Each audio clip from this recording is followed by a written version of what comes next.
the class side effect with the BTK inhibitors, number one, atrial fibrillation. The heart began atrial fibrillating, the heart rate is the most dangerous side effect BTK inhibitor could render.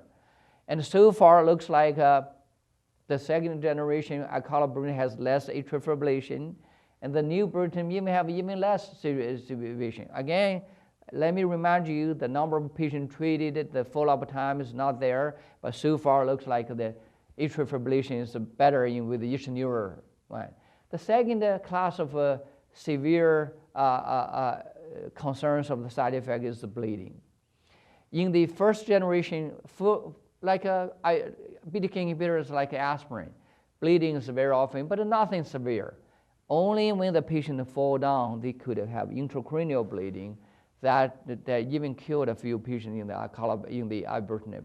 Acalabrutinib much less reported. Why? Because we avoided these people who are on blood thinners, building on the success of the other drug, avoiding their side effects.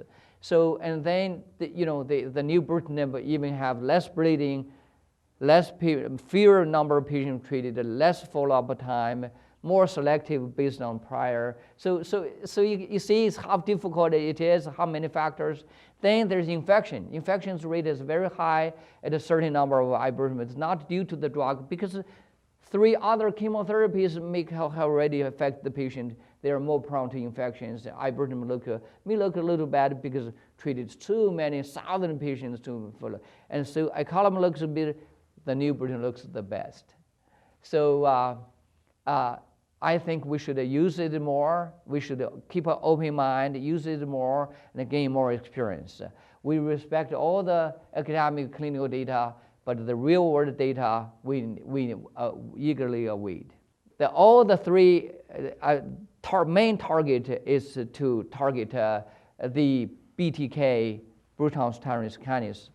However, they are small molecules. There are so many other targets in the cells, so they would invariably attack the main target, but also affect other not intended targets. So the study to differentiate the 3 is called a kinase profile study, also called a kinomic study. According to the kinomic study, ibrutinib is the least selective, acalabrutinib is better, more selective, and the new ibrutinib is the most selective. That may be the intrinsic properties of different molecules, but this is only in the test tubes. We have not tested the specificity inside the animal studies. In the cells, we have not tested further in humans which one is more selective. But so far, in the test tube, it looks like the new ibrutinib is the most preferred one. But I have to tell you, the ibrutinib, they said it's a dirtier drug, but it has more immunotherapy properties. It's approved for GVHD, which is a transplant-related disease. It's immunotherapy. It can enhance CAR T-cell therapies. But the other 2, we don't know whether will have, because they are more selective.